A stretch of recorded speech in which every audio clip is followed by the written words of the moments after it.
Welcome, Leadership Exposed, putting it all together.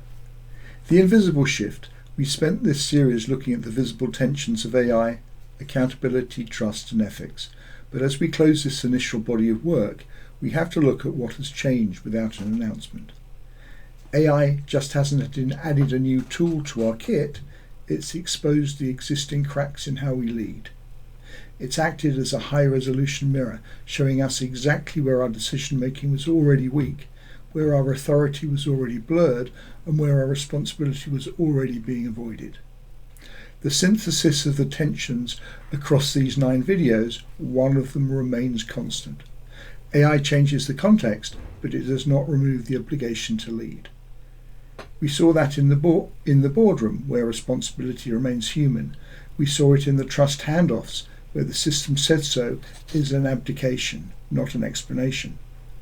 And we saw it in ethics, where what you allow defines your leadership more than any policy statement. Leadership is exposed now because AI speed no longer allows the luxury of vague authority.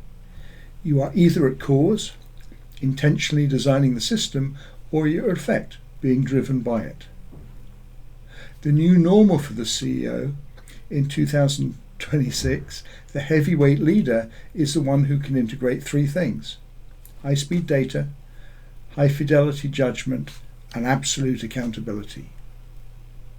This series was designed to move you from a state of waiting and seeing to active design. If you followed these videos, you now have the framework to lead you through the noise. You aren't reacting to the technology anymore, you are using it to amplify your own human judgment. Closing call to action. This concludes our primary series on AI and leadership. I'll be adding an appendix of practical approaches later as we learn what's most important to you. If you want a confidential space to apply these frameworks to your specific boardroom challenges, or if you want to explore one-to-one NLP training or CEO coaching to sharpen your own internal state and judgment, let's talk. I'm Michael Beale. If you're aligned and want to find out more, please book a Zoom session in my diary. As always, thank you for your attention.